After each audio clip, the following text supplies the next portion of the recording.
Welcome to Common Home TV's Questions for the Modern World. In this episode, we speak with Sister Lorena of the Franciscan Sisters of Divine Providence, a Swiss-born missionary who spent more than 40 years in Papua New Guinea. When most of us in the West hear the word witch, we see it as something safely relegated to the past, a fun Halloween costume perhaps.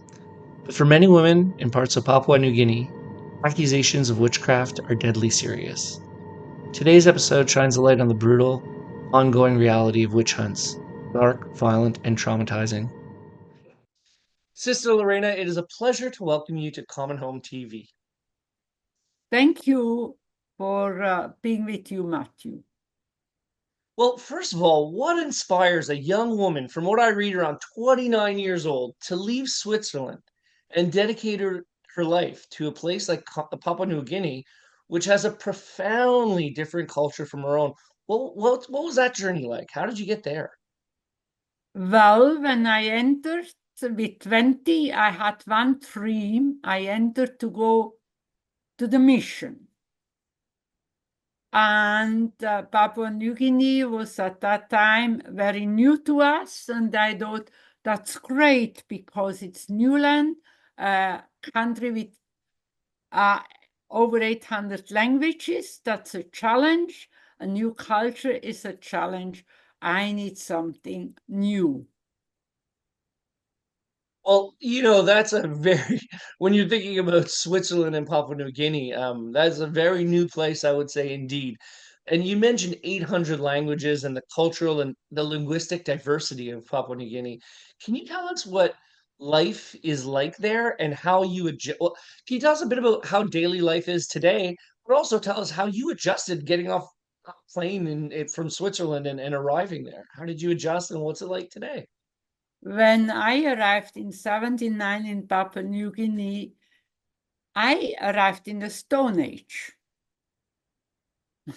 According to Swiss understanding, the women were working in the gardens with a stick. They were in the grass, skirt. The men were covered just in front, nothing else. The children were in their perfect birthday suit. And I arrived in the Southern Highland and I thought this is paradise. Mm. In spite of all the differences, right then, I knew I'm in the right place. I knew most men fall in love with the woman, or most women fall in love with the man, and I fell in love with the Southern Highland. And I'm still in love with the country, its beauty, with the bird of paradise, which are the most beautiful in the whole world. And of course, I learned, first of all, Pidgin, which was easy. It's a simple picture language of English with lots of German in it, a little bit of French. And then the great challenge was Angalenen to learn the complete new concept of language, which was not written down. So I had only one chance to go to the family and learn with the little children and Well, start to make it. Well, I'm very glad that you brought up the beauty of Papua New Guinea because, as you say, beautiful culture. But we're going to move into a little bit more of a darker context now. When most people, myself included, think about witching and witch hunt, it's all very European and past.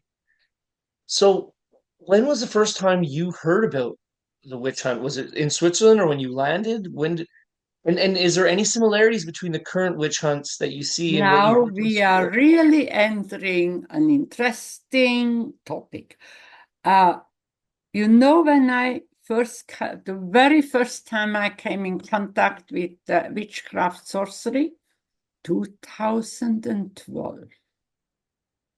And when I arrived in Papua New Guinea, I would never have dreamed that I will one day end up with such a difficult topic. this is something that was not there when I arrived in 79, and I stress again, in some parts of the Highland, in some parts of the country, there were some talks about sorcery, but not in our area. I really came the first time really in touch with sorcery, witchcraft on the 10th of August 2012 with Christina Paconi.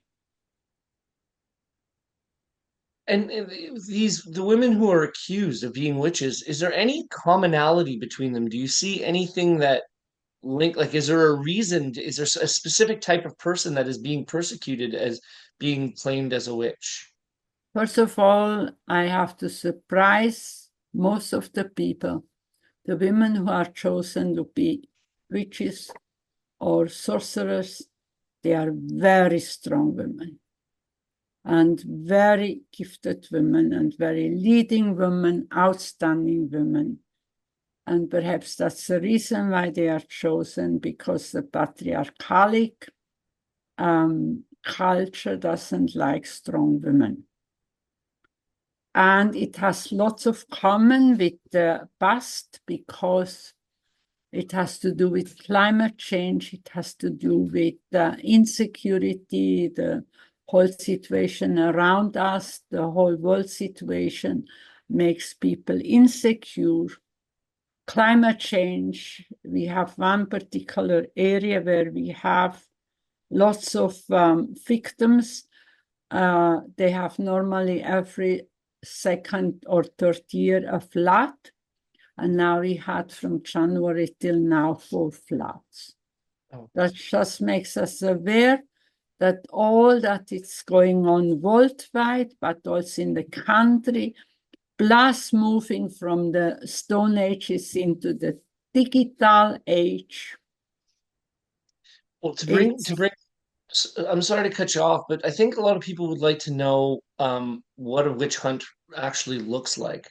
The violence that is inflicted on these women is very severe. It's not a mob of people chanting. Can you describe your most challenging encounter while stopping a mob from committing sorcery-related violence? And can you speak about what was your conviction in that moment? What kept you? I couldn't imagine being surrounded by a mob attacking a witch and having any courage to be witness, let alone the work that you do. All right, 6 years ago, I was in Menditana outside the police station. A police car stops and the police chief comes and says, Lorena, at the right time, at the right moment, we have a terrible torture going on in our area. Can you come immediately and help us to save these 2 women? So I say, great, Benjamin, let me jump into your car. Let's be fast that the women are not getting more severely tortured. He says, oh, no. I cannot come with you. I'm afraid. And do you know that I ended up going alone because nobody was ready to come with me to enter the scenery? So I left. And there were these 2 women absolutely terribly tortured. I say to the leader, can you just give me the women? Just give me the women. I bring them to the hospital. Tomorrow we talk. Tomorrow we decide what we are going to do further. But if we don't bring the women to the hospital, they will die. It took me 3 hours till I had the women. And I was alone. But we saved both women. And Pauline, who was one of them, she tells me to the very moment she's now working with us, she does awareness. She tells her story without any hesitation, how it was for her and how it was that finally somebody comes into the field and says, no, I'm not afraid, I saved these women. And do you know that they threw stones at my car? Mm. And do you know what happened there when I was 10 years before in that area working? I saved the men. And the son of that man saw me and remembered that I saved his father, but I saved him because of sickness. And I brought him to the hospital and he survived. And that man said, if Lorena saved my father many years before, and now she tries to save two women for a complete irrational matter, don't touch that woman and don't let this woman die.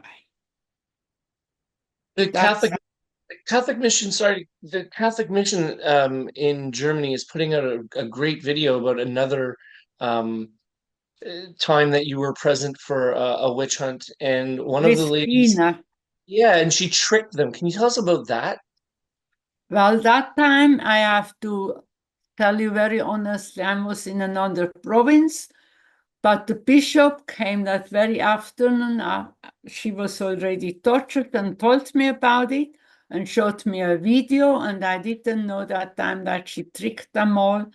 And I, with the bishop together, we rushed back to Mendi, and I was actually the one who brought Christina out of the province to Kondiava Hospital, where she was living with us in her own house with her John Jonathan for the next 10 years.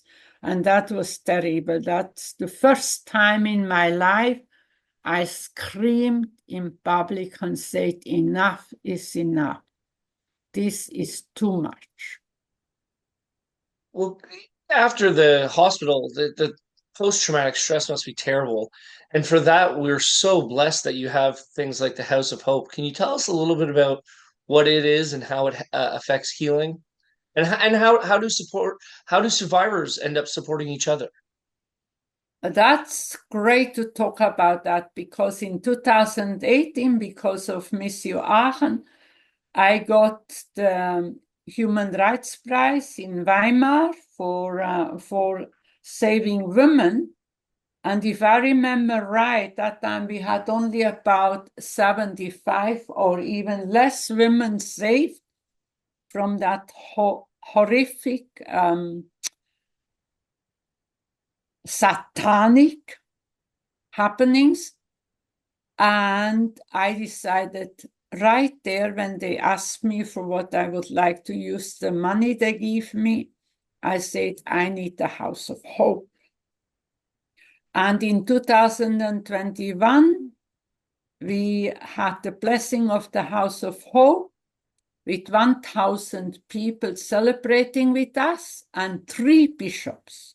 And among the 3 bishops, we had an archbishop, and he's an Australian, by the way. Perhaps you have heard of him, Doug Young, Okay. Douglas Young. No, I'm not familiar, no. He was the Archbishop of Mount Hagen, and he came also because the House of Hope is, of course, a great blessing for the Catholic Church and for the Bishops' Conference that supports it. And now, speaking to you, Matthew, we have 352 women saved. And 2 of them are working with us. 2 of them will talk on Saturday, Sunday in Goroka and Kondiava about their survival and about their coming out as Well, survivors of this whole trauma and being able to do it together must be and such a blessing to be and accompanied. they are really, really witnessing what's possible, let's say, with the grace of God, and also proclaim to the whole world who is listening, we are really and truly image of God himself. God created us as his own image and likeness, and we all, you and I and everyone, is born of a woman. How can we do something like that to women? And even the Son of God is born of a woman. How can we not stop that? And that's our message. We have to stop. One of the ways in which you stand up, I've been reading, is about holding prayer marches as a public witness. And why do you think that that's important, the prayer marches? And where do they take place? Do they take place anywhere near where these atrocities have occurred, or do you keep them far away? Tell us about the prayer No, marches. no, we go into the area. I have a great story. We went in one occasion with the whole group of women, but it became so impossible. All praying and everything didn't work. So everybody went crazy, and I sent them all away. And I started even taking off my veil and going in hiding with the children to play, because I knew this is not the end of the story. They are only waiting till I disappear. But luckily, I knew this man. And then after 3 hours playing with the children, they started to gather the roofing iron and to start a fire to burn the two women they had marked. And so I prepared myself well, in spite of playing with the children. I put on my veil. I went in front of them and said, now, this time you can show your strength and your courage. Now you have to hurt me. I'm the only one here who has no children, who has no husband, and you have to go with me. You can show to the whole world what you are able to do. Take me. And I will not go until this, especially the one woman, but there were actually two, until this woman is completely free and walks out with me as an unharmed woman. And you know that it happened? Because I also tricked them. I said, you can kill my body, you can hear me screaming, and you only kill my body. By my spirit, you will not be able to kill or to influence. And after I'm killed, be aware that you have sleepless nights. My spirit will come and hunt you and give you not a good night any longer. You will be hunted by my spirit. And this happened for 3 years ago, 3 years ago exactly. And to this very day, no other woman is hurt in that village. Was this taking place before a prayer march? This was actually connected with prayer march. Wow, And jeez. I had to send everybody away because everything completely escalated, because it was on a Saturday and they had drunk and they were on drugs, and absolutely everything escalated, and my intuition told me, no, no, no, no, no. If you go out, send them away. It's only getting worse. Send everybody away. I even let them take my car to drive out as fast as possible. And then in the afternoon, between 5 and 6, when they were afraid to touch me and gave me the woman free, I walked home. Of course, that night I didn't sleep, and I will never forget that night. And the next morning, before our parish priest started the mass, I said, I have to say something to all of you. You only can attend the Eucharist today if you promise that you never join such a nonsense. And the result is now, so the prayer worked, the Spirit worked, the grace of God worked, divine providence worked, everything worked. And to this day, this village is free of. I mean, that's such a beautiful story, but I find it hard to get my head around the superstition and where that comes from. Have you looked? It's also interesting anthropologically, the burning of the witch, and in Europe there was the burning of the witch. Well, I don't know what it is with the flames, but what draws people, what works people up in the wrong? How do they justify this? And is it a real superstitious belief, or do you believe they see powerful women that they don't want and they just make an excuse? You know what they use the fire of? No. For hotting knives and irons to burn the breasts and to go to the private part of the woman. Mhm. So it's in a matter of facts, it's connected with sexual torture. And I tell you something else, which I believe for many years now, even the doctors believe me. It has a lot to do with men who don't like in a patriarchal setting strong women and who are used to have women for their sexual pleasure and you name it, what else? Pornography and handies and all the nonsense that is on handy, the that feeds the people, that's contributing to that very strong sexual torture. I had from January till now 52 cases. For the first time among the 52 cases, 10 men, which we never had so far, but 42 women. And I can say here and now, for the first time, from January till now, 42 women were all sexually tortured. Well, your work involves collaboration with both the church and secular forces. And how do you balance spiritual care with psychological support for victims, and other things that fall outside of the church realm to try to bring people to a more whole life after such a disastrous, um, catastrophic life event? I was before not able to say the right thing about our survivors. They are the wounded healers, and the wounded healers are the best healers.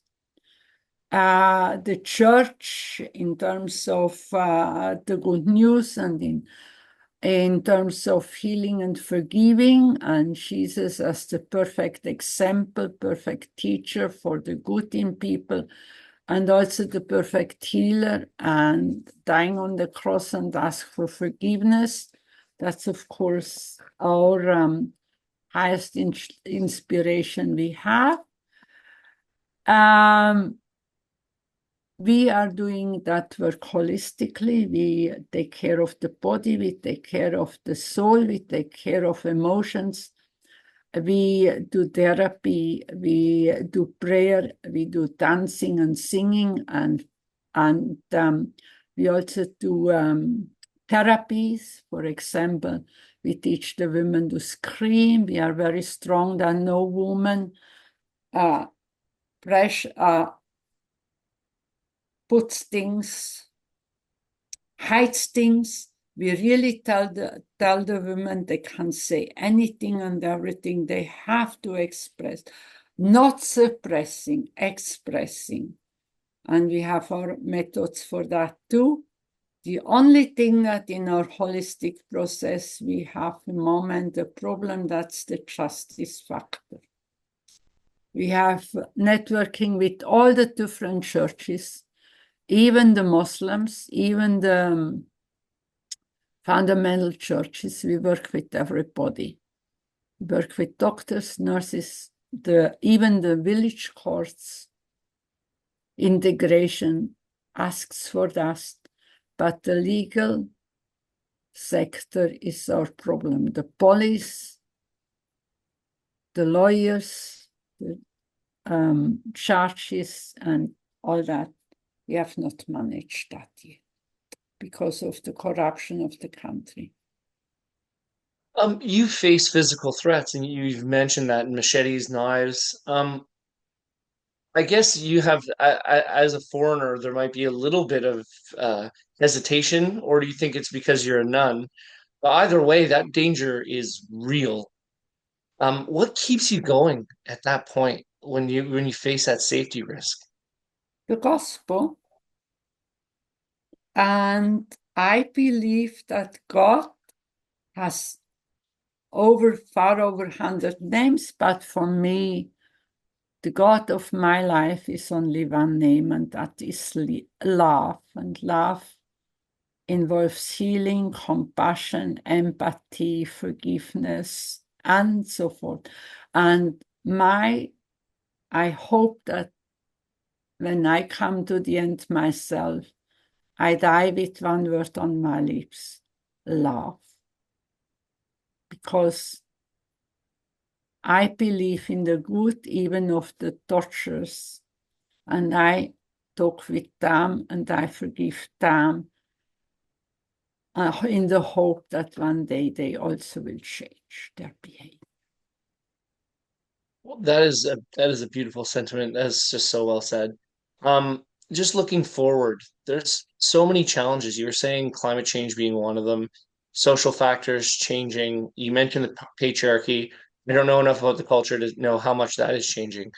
But it seems from afar, watching from Australia or anywhere in the West, that there is a bit of like it's a time of upheaval.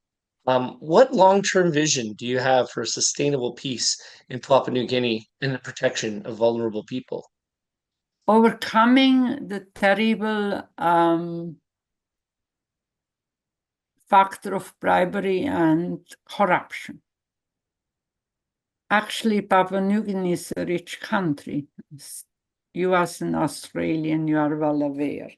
And you also know that Australian puts a lot of money into PNG, even when it comes to the police force, when it comes to army, you know that Australia is not stingy on that.